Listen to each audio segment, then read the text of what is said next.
What's up, you guys, and welcome to the meditation channel for your weekly reading. This is a reading for the week for the energies, what to expect. And if you clicked on this video, trust me, this video is for you. There is a message here for you, or at least some wisdom. And if not, we can just have some fun. So let's see what the cards have in store for us for this week. Now, taking a moment, you guys. Ooh, okay. They disappeared. So taking this moment, guys, as well to connect with your spiritual team and your guides. If there's anything specific that you need to know, as always, this will be sent through. Okay, so the first card that we have is Three of Earth, the power of creativity, recognition for very high quality work, be a team player. The next card is the Dreamer, a leap of faith, follow your dreams, unexpected opportunities. And then the final card is an unwise choice. Learn what you can from the situation. Review everyone's motives. Okay. So first and foremost, what I'm hearing here is that this is going to be an interesting week where I feel like there's going to be some stress. I feel for a lot of you, it's going to be actually at work with like working with a team or a group of people where you might not see eye to eye with somebody, or maybe with a boss. Could also represent family or a group of friends. Again, this is a general reading, but I'm really seeing for a lot of you specifically, this is to do with work. I feel like it's almost like I feel like some of you are just not being heard. Your ideas, or when you speak up, people are just not seeing what you're seeing. So the first thing that I'm hearing here is that there is power in creativity. You have to start seeing it from their perspective and be a little bit more creative with how you approach it. Not doing things the same way over and over again, thinking that somehow they're going to suddenly just go, aha, I received it. And also taking accountability in the sense of this is not your fault. That's not what I mean by that, but just like not blaming them for their ignorance or for their inability to see. And start thinking about it kind of like, okay, so how can I speak their language so that they can see or understand what I'm trying to say? And again, this could also, I feel like some of you, again, family is a big one as well, like trying to get a point across or trying to solve some kind of an issue. And it's just like, it's like you're speaking Spanish, you know what I mean? And they're speaking German. It's just two different worlds, right? So you put so much work into it and you're not getting recognized, even with the family. Like you're the one who puts the effort in, you're the one who does the thing, you're the one who puts it, and you feel like no one's seeing it. And again, when you come forward and say something, you feel kind of disrespected, to be quite honest. So it's almost like, I'm trying so hard to do this thing and nobody's seeing it. So key with relationships, very, very, very, very, very, very, did I say very? Very important. We cannot approach the relationship the same way and expect them to suddenly change. You got to stop expecting them to change. You have to change. This is the butterfly, the creative, okay? So when we change our reaction, our approach, our energy, our intention, the way that we show up, it changes their reaction to us.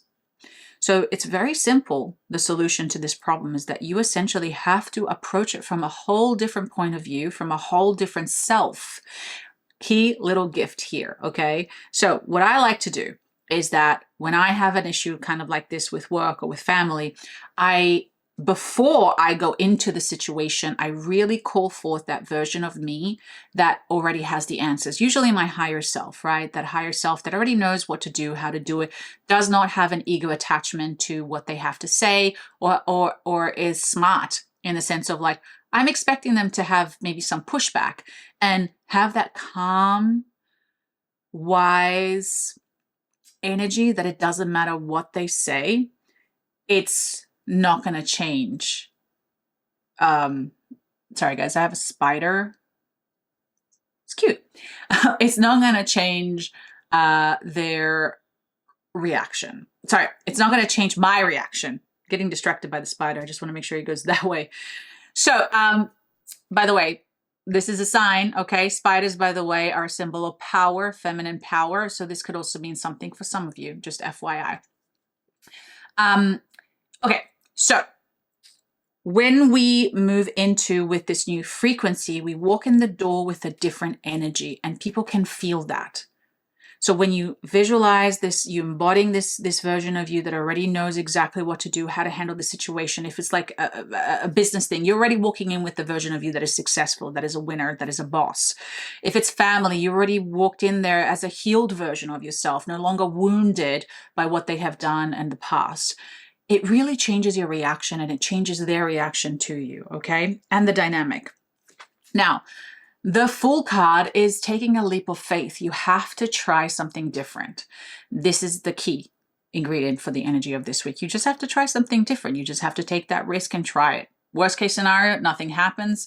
Best case scenario, something does change. So taking that leap of faith and following through with what you're going to do, with what you're going to say, and not being afraid to taking that risk, essentially, because really, what have you got to lose? Before we move on with today's reading, I have to interrupt and talk about something very important. So I am so excited, you guys, to talk about the sponsor of today's video, Psychic Source. When it comes to these readings, we all want deeper clarity and a more personalized message. A pick a card reading can be a powerful way to receive information on a collective level, but sometimes we want something a little bit more personal, a little bit more intimate, and something very specific to you, to what you need. Psychic Source gives you the opportunity to connect one-on-one with an advisor for a personalized reading and explore what these energies could mean for you, for your own life. They've been trusted for over 35 years and offer space where you can ask questions, reflect, and get a fresh perspective. Listen, I know for me,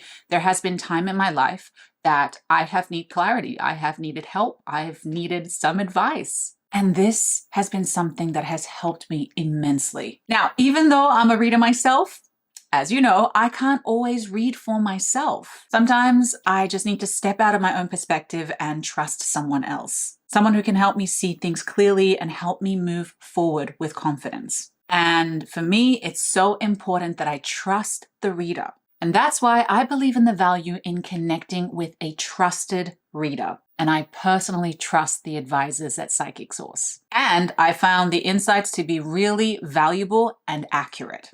Very important. Essentially, it helps me so much with where I am, where I need to go, and what I need to shift in my life to achieve my goals. What I love about Psychic Source is that you can connect with a way that feels comfortable to you, whether through your phone, messaging, or video. They also have a very selective advisor process, with only 2% of their applicants making it through their vetting process. And they offer 100% satisfaction guarantee. Plus, the best part is that 1% of every purchase goes to a charity of your choice, at no extra cost, of course. If this reading resonated with you and you'd like to explore a more personalized message, you can connect with a Psychic Source advisor using the link in my description or pinned comment. So if you're ready, go to trypsychicsource.com/meditation. New customers get up to 40 minutes under $20. And you don't have to use all your minutes in one session. Check out Psychic Source through the link below and start your reading today.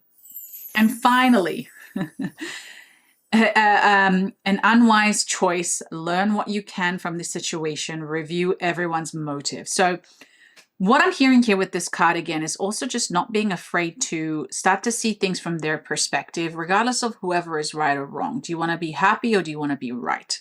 It's one of those things. So sometimes if we put ourselves in the other person's shoe, as much as we have resentment and anger or frustration, it helps us understand their choice. It helps us understand why they're seeing the perspective the way that they are. And if you can do that, it's going to help you so much, not just for you to find some peace, but also for you to be able to answer the questions or enter the space matching their energy so they suddenly speak your language.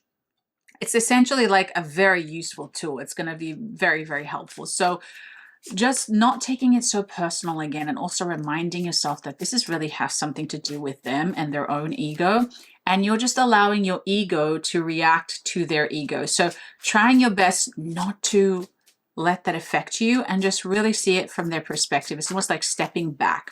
So interesting. We have a final message from my Oracle deck, the Realms Oracle deck, and it's Incarnated Demons. Surprise, surprise. I'm going to read it. It'll make sense.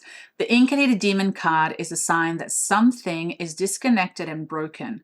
There is a lack of compassion or connection. And empathy, there's a lack of compassion, connection, and empathy in this situation. Be mindful this person or circumstance may not have your best interest at heart. This card also calls for you to look within and examine your own intentions. Are you acting from a place of love and integrity? Awareness is the first step towards transformation. So this is a very deep card, guys. So one of the things that I'm hearing here as well is that when it says to look at yourself, what happens oftentimes is that you might be the nicest person, the best person with the highest intention, but if somebody keeps throwing mud at you, eventually you're going to punch them. Okay, so there is that only so much I can take, right? So even though we might have the best intentions and we're trying so well, we might end up becoming just like them or doing something that is out of our personality, because eventually you can only take so much. So just be careful with that, right? So we don't want to get to that point. Now, the next thing is very clear here, right? There's something disconnected. There is somebody in your life that does not have your best interest at heart, unfortunately, that they do not prioritize your well-being and they don't think like you. They don't see things the way that you do. They don't have the most positive heart. And that's okay. You know, that's life. That's the truth of reality. There's some really good people. There's some bad people. There's some good people that are hurt that act badly. Not everybody's evil. Not everybody's bad, but it's just the way it is. Now, one thing I will say about the demonic energy as well is that demons can't live on their own energy source. So they have to have some kind of agreement. So what this card is also saying is that in what ways are you also having an agreement with this person? So let's just say they throw the mud at you and you react. That's the level of agreement. You're giving them energy back. So is there a way for you to withdraw your energy completely? Or is there a way for you to not allow them to affect you? Again, because it's like you're feeding them subconsciously. Of course, you're not doing this on purpose. So if you stop feeding them, they're going to go somewhere else because they're going to need that energy from somewhere else. They cannot live on their own energy source. So there's a little bit of this as well, right? So how can you rise above it? How can you not allow this energy to influence and affect you and who you are, but to amplify who you are and repel them? One of the things that repels demons or negative energies is positivity, is love, it's joy, is blessings, but coming from a place of the truth, not like I'm going to act positive and suddenly it's going to be like that, right? So I got an itchy nose. I'm covering it up. So just take this time to really set some intentions for this week and really think about it, kind of like, how am I adding to this? Do I allow them to, do I believe what they say when they say I'm not good enough? Do I get angry when they say something? So how can I move through this situation with grace, with this higher divine perspective of love, and not allow them to feed on my energy? Listen, you got this. I know you can do this. All right, guys. And the spider, that was kind of creepy, right? So it was a black spider. I'm not going to show you the footage because whatever, I couldn't get the camera, whatever, but it was a black spider. So that's interesting, right? Again, this could mean somebody having power over you or somebody controlling you. It did not feel like a nice spider, okay? So again, that's a sign. Don't know what's going on, but you better get it sorted, okay? All right, guys, thank you so much for joining me today. Of course, don't forget to like and subscribe, and I'll see you in the next one. Have a magical day.